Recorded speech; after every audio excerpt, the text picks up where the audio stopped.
You are entering a location next to a designated zone across the street from an area called time, space, and alternate reality.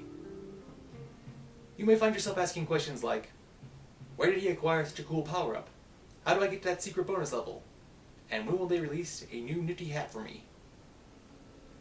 There are many of these questions, and we will do our best to answer as many of them as we can, as Aperture Gaming is proud to present the DLC Zone. Greetings, fellow test subjects. Test subject 1337 here for Aperture Gaming. They make it, we test it, you play it. And welcome to the DLC Zone. And also, welcome to a special part 1 of a 2-part video event. From the people that did not bring you Weekend at Bernie's and Weekend at Bernie's 2 comes Weekend with Ubisoft. Recently, Ubisoft released a bunch of content that is relevant to this channel. So for this video, and the next time we show up, we will be covering over some of the stuff from Ubisoft. Very busy weekend. And then we'll have some other stuff coming up, so we're going to be busy on this channel, and I like it. But first, we are covering the downloadable content for Watch Dogs 2, entitled Human Conditions. I got worried there might be some slight spoilery stuff here. We will try to keep it to a bare minimum, and then after the main reviews and whatnot, we will cover in detail the some of the other parts. So watch with caution. All right. As for this DLC, there are 3 things you have to know. First and foremost, this DLC is not available right off the bat. You have to make some progress through the game. I think you have to get past an area called Helter Swelter, I think is the minimum for the unlock requirements. And for the maximum requirement, you have to unlock the mission Hack the World. You don't have to play or beat that mission, but that is the far you have to get to be able to play all this. Human Conditions, it features 3 multi-part missions. So we'll be going over each one of those for a general theme. And in these missions, well, for the first mission so in these missions, thanks to this DLC, there is now a new enemy type. It is called the Jammer. It is able, think like the Batman Arkham games, where there's a character with a backpack that prevents you from using detective vision. Similar ability. If your RC copter or your remote control car get it within its area of effect, it no longer works, but once he walks away, they work again. Same for like trying to open doors, security cameras, or the trap explosive pads. Now you can actually hack him, and you can have him turn off his pack for a few seconds, but the only way to officially turn it off is you have to knock him down, and then you can get his pack turned off. Alright, so with that, let's now move on to the first mission of the DLC, Automata. The people of Silicon Valley and Noodle are trying to release an official brand new smart car. A car that's supposed to be able to drive itself. Plus, if you sign up with CTOS and Bloom and have it feed your bio information, it gives you rewards and knows what your preferences are. So naturally, there's something dark and sinister lurking behind the scenes, and it's up to you and DedSec to expose it. Playing this mission, by beating this story, you get a new car type, and it's really interesting. They have a really interesting hacking mechanic for the game for the last mission of this story. You don't really go anywhere outside of Frisco. Yeah, you stay in the California area, yes, but it does have you work with an area that is in the game, so you don't go anywhere, but you do get some new car and some new different stuff. So we give Automata a 9 out of 10. It's pretty good. Another factor of this DLC is how Automata is first, and you have to play that one first. The other 2 unlock as you progress. It's not like you just have these 3 you can pick and play at any time you want. You have to play them in this order. Sorry about that. Alright, the second mission is Caustic Progress. This one I found interesting because you actually meet up with Lenny. For those of you who don't know who Lenny is, trust me, you will meet Lenny at some point in the story, and you will learn you will be met and charmed by the effervescent personality that is Lenny.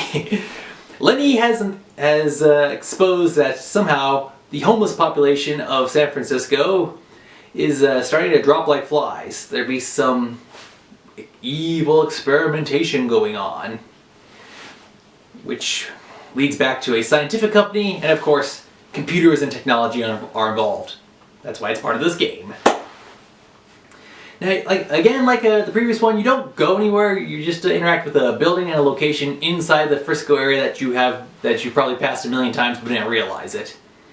Pretty good story, but I just wonder why you are working with Lenny. It seems a little weird, especially after your previous interaction with Lenny. But it's a good story, but it just felt as like, okay, a little weird. Also, I think there may have been a slight Back to the Future reference. Yeah, so it wasn't bad. You know, I was originally going to give this an 8.5, but to be fair, I think this also gets a 9 out of 10. Yeah, it's a good story, good plot. Yeah, so 9 out of 10 for Caustic Progress. It's pretty good. Alright, and besides, I can tell you, as part of a professional technology company, we would never do anything to the homeless community, never do anything unscrupulous or underhanded. No, we have high morals and for Aperture. Okay, moving on. Let's get the last one out of the way. And this is the big one. The last one is Bad Medicine. And it takes some cues from real-world events. This DLC starts with some hospitals in San Francisco have been infected with ransomware. Like I said, it's one of those things. It's art imitates life, or vice versa. No, in this case it is art imitates life. So you have to find the ransomware and get the hospital their information back so surgeries can be done and prescriptions can be filled. And a mysterious character is along for the ride for this one. And if you know who it is, yeah, it's someone that we know. And if you don't know, well then, like I said, stick around after the end of the video. You go around like to some areas, again in San Francisco, and then finally, one of the spots you visit in Frisco was never there until this DLC. It's a special location that is in the area, but it was added for only one mission.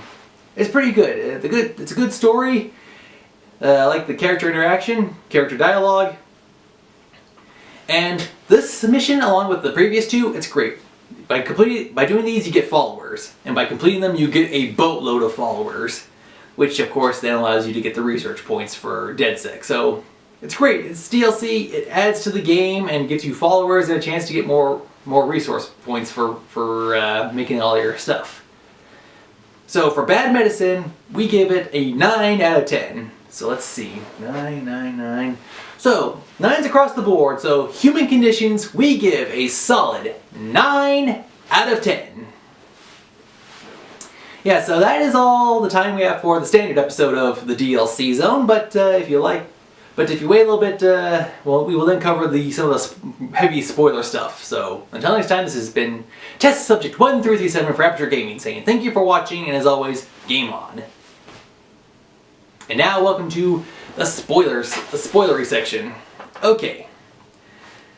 Alright, so in Bad Medicine, you actually encounter a character from the first Watch Dogs game. His name is Jordy. Now, here's what. If you play through Watch Dogs, first you get T-Bone, aka Raymond Ray Kenny. A very important character from the first game. So important, in fact, he got his own DLC, Bad Blood, for the first game. Now, as you play through the game, eventually you actually help Adrian Pierce, the main protagonist of Watch Dogs. So yeah, you have the main guy from the main game, you have the main guy from the series, and then you have a very important character from the first game of the series. So I think it's pretty cool. And now we get Jordy. Jordy, from the first game, was a fixer. He helped you with a lot of stuff. He provided you with explosives, got you access to a character from the previous game, and he had a sniper segment, which actually comes in handy again for this game. He's a sniper there. He's still a fixer, so the question is this. He helps you with your part of the project, but then he's in it for himself to do his own thing. The question is, who hired him? Is it Mr. Pierce? Has he contracted his services again? Or is it some other party? And is that other party someone from the first game or someone within the universe of this game? It's pretty interesting. Jordy seems to be the same level of crazy that he was from the first game. If I could figure it out, I'd say he's like Deadpool, maybe Deadpool Light for the equivalent of the Watch Dogs universe. You know, he doesn't have the superhero powers or whatnot, but yeah, he just seems a little out there, a little sadistic, enjoys his job probably a little too much. Alright, well that's it for the after show and the spoilery segment, so I hope you enjoyed it.